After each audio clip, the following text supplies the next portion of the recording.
war is being fought for the future of India. But there are no soldiers, no tanks. The battlefield is the screen you're looking at right now. To understand this war, you first have to understand the enemy, a shadow group that has been haunting India's digital corridors for well over a decade. They're known as APT-36. You might also hear them called Transparent Tribe. And let's be clear, this is not a group of random hackers. Security experts widely believe them to be a state-aligned cyber espionage unit. Their mission isn't chaos.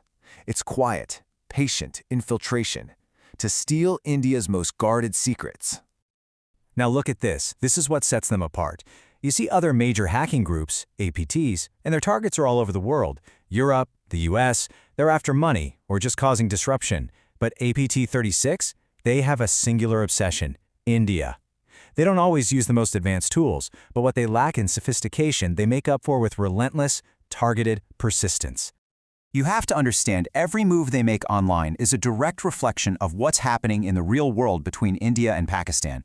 Every political event, every military flare-up, it doesn't just inspire their attacks, it becomes the very bait they use. And in 2025, a real-world flashpoint was about to trigger an unprecedented digital storm.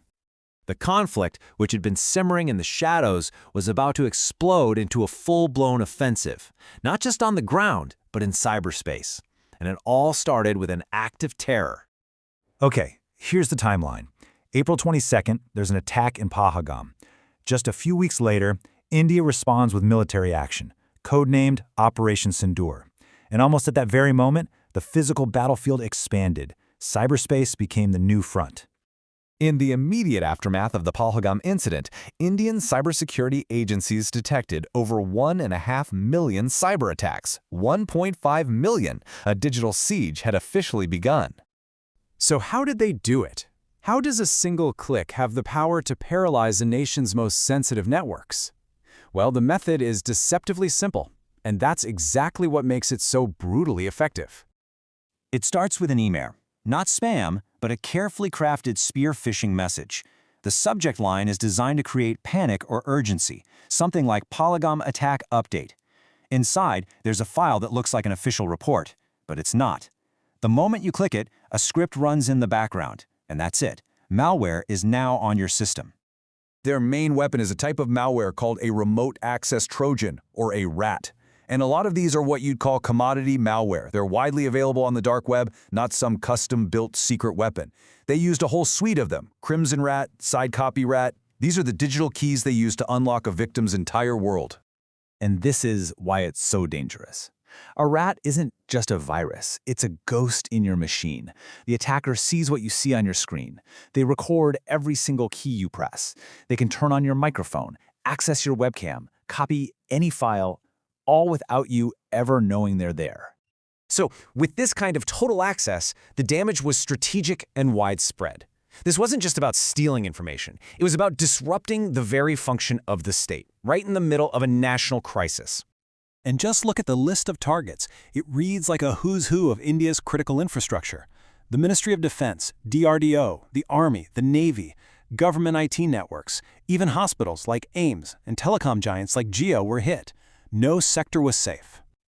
One cybersecurity firm called it what it was: a form of hybrid warfare.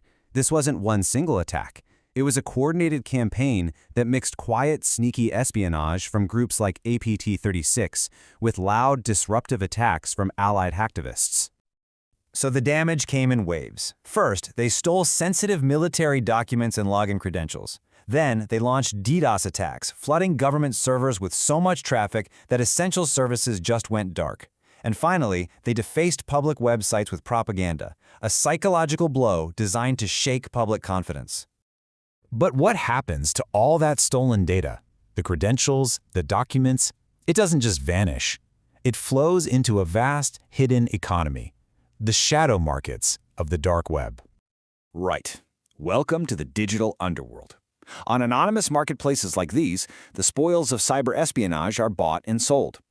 Stolen credentials from an Indian company might show up on Exodus Marketplace.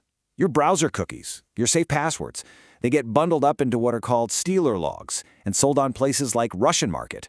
In the shadow economy, your data is just another product. So facing this complex digital assault from all sides, India had to mount an equally complex defense in a war with no clear front lines. The response had to be multi-layered. On the digital front, agencies like CERT-In were firing off urgent alerts to try and get ahead of the attacks, while security teams worked around the clock just to keep government services online. And at the same time, on the physical front, you had the success of indigenous systems like the Akash missile defense, which became a powerful symbol of the country's resilience. But the threat is evolving. The attackers learned a lesson from Operation Sindoor. They realized that in today's world, strategic power isn't just in government ministries, it's on the laptops of innovators. So they've shifted their focus from government servers to India's booming startup scene. Now, they're not just hunting state secrets, they're hunting source code, business plans, and the ideas that will power India's economic future. And this is the part that should really hit home. This digital war is now a direct assault on economic sovereignty. If you can steal a startup's core idea before it ever launches, you can cripple a nation's ability to compete. The war has moved from heavily defended military networks to the soft targets in the tech sector. The battlefield is no longer some distant server farm, it's the phone in your pocket. Which all leads to one chilling question. In a war where the front line is everywhere and the weapon is a single click, the distinction between a soldier and a civilian has completely disappeared. Every single person with a digital life is a potential target now. So, how do you know if you are one?